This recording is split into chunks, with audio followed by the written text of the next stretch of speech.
Tonight, like every Tuesday, the fluorescent lights hum their familiar lullaby as I restock the dairy section. Outside, the small-town darkness presses against the windows, transforming them into black mirrors that reflect the sterile aisles behind me. Just you and the yogurt tonight, eh, Mark? I murmur to myself, arranging containers with mechanical precision. My voice sounds thin in the cavernous space, quickly swallowed by the refrigeration unit's persistent drone. 3 months into this job, and I've memorized every crack in the linoleum, every flicker in the ceiling panels. The store becomes a different creature after midnight, familiar yet somehow more authentic in its abandonment. I find comfort in this liminal space, this pause between yesterday and tomorrow. The radio crackles from the manager's office, the only other voice in the building, playing forgotten hits from decades past. I hum along, my breath clouding in the refrigerated air as I work. That's when I notice it, the milk carton placed backward on the shelf. I blink, certain I'd faced all labels forward during my previous round. Standard procedure. I correct it without much thought, dismissing it as a momentary lapse. Yet as I continue down the aisle, an inexplicable prickle travels up my spine. The sensation of being observed intensifies, though I know the security cameras haven't worked since last summer's electrical storm.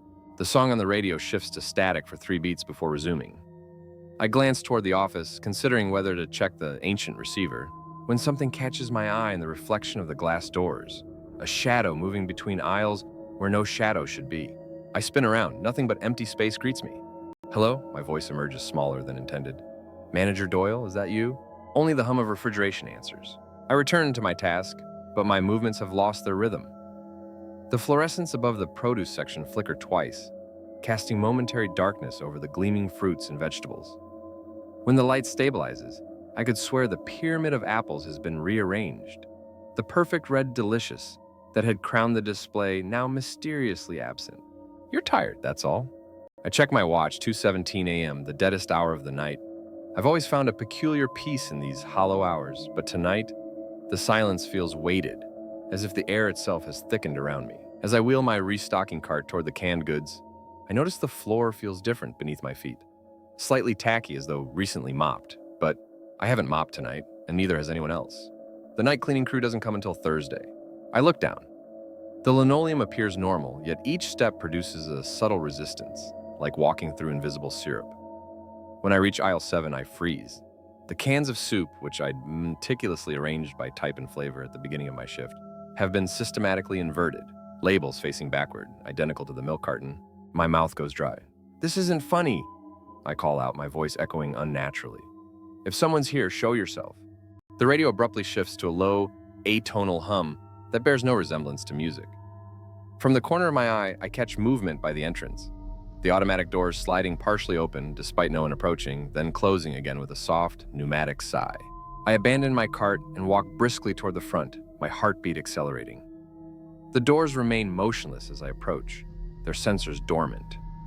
Through the glass, the empty parking lot gleams wetly under sodium lights, though it hasn't rained in weeks. When I turn back to face the store, my breath catches. At the far end of aisle 9, a figure stands motionless, a silhouette too tall and too still to be human, its proportions subtly wrong in ways my mind struggles to articulate. I blink and it's gone. I'm losing it, I whisper, pressing my palms against my eyes. When I lower them, I notice the store's lights have dimmed imperceptibly, casting longer shadows across the floor. The temperature seems to have dropped several degrees, my breath now clearly visible in the air. The PA system crackles to life with a sound like crumpling paper. I wait for Manager Doyle's voice. He sometimes checks in during his insomnia bouts, but instead a soft, wet sound emerges from the speakers. It takes me several seconds to recognize it as breathing, slow and deliberate, punctuated by something that might be a whisper or a laugh. I reach for my phone, but the screen remains black despite my frantic pressing. Dead, though I'd charged it fully before my shift. The breathing from the speakers stops abruptly, replaced by silence so complete I can hear my own heartbeat. I back away from the customer service desk, bumping into a display of seasonal items. Plastic pumpkins cascade around my feet, their hollow smiles mocking as they roll across the floor. One stops inexplicably, rotating to face me with empty eyes that suddenly seem to hold awareness. This isn't real, I say aloud, but my voice sounds foreign, as if spoken by someone else. I move toward the manager's office, determined to find the source of the broadcast. When the lights flicker again, longer this time, plunging the store into darkness for 3 full seconds. When they return, every digital clock in the store, from the one above the deli counter to the microwave in the break room visible through its window, displays the same time, 3:33 a.m. My watch still reads 2 cents. The cold intensifies, seeping through my uniform shirt. As I reach for the office door, my fingers brush against something wet and viscous on the handle. I recoil, examining my hand in the sickly light. Clear fluid coats my fingertips, odorless but unnaturally warm against my skin. The door swings open before I touch it again. The office is empty, but the radio has been disassembled, its components arranged in a precise circle on the desk. In the center sits the missing red delicious apple, now carved into a crude face with a wide, gaping smile. I back out of the office, my composure crumbling. As I turn to flee, I collide with the restocking cart I'd abandoned. Except it's not where I left it. It now blocks the corridor, its metal frame vibrating slightly as if recently released. Beyond it at the end of the aisle, the tall figure stands again. Closer now, its form more defined. It remains in shadow despite standing directly beneath a light fixture. Its proportions are impossible. Limbs too long, neck extended at an angle that would snap human vertebrae. Fingers that seem to multiply when I try to count them. And its face, a suggestion of features that shift and flow like smoke, save for a smile that stretches too wide, revealing too many teeth arranged in concentric rows like a shark's. "What do you want?" I manage to whisper. The figure tilts its head at an impossible angle, the movement fluid yet mechanical.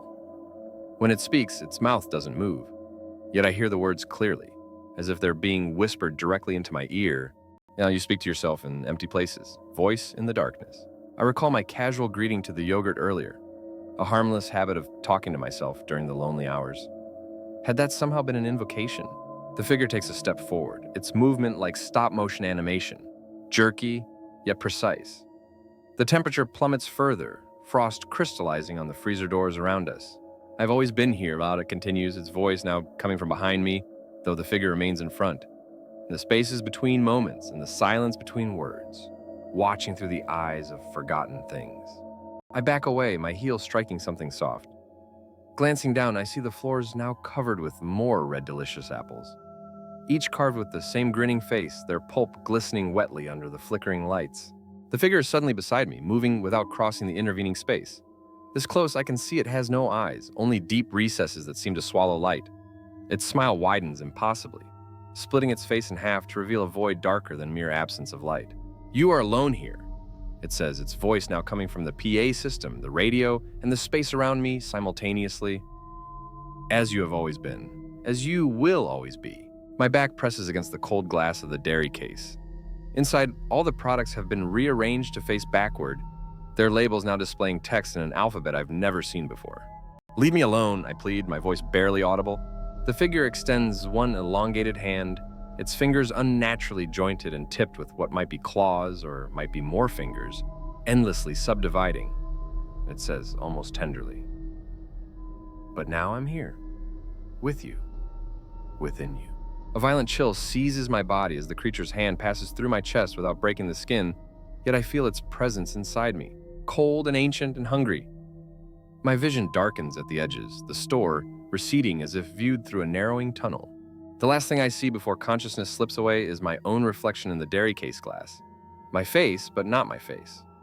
My smile, but stretched too wide, revealing too many teeth.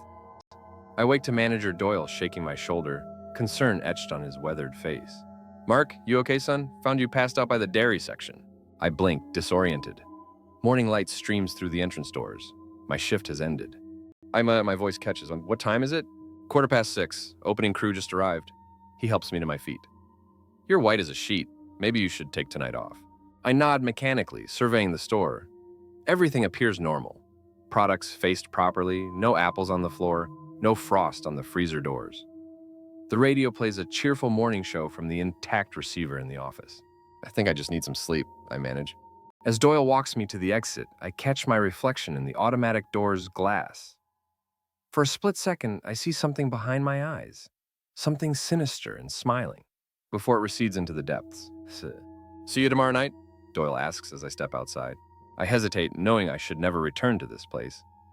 Yet I feel my head nodding, my lips forming words without my volition. "Of course," my mouth says, stretching into a smile that feels slightly too wide. "I'll be here. After all, someone needs to talk to the yogurt." As I walk to my car, I feel like I know, with bone-deep certainty, that I am no longer alone in my skin.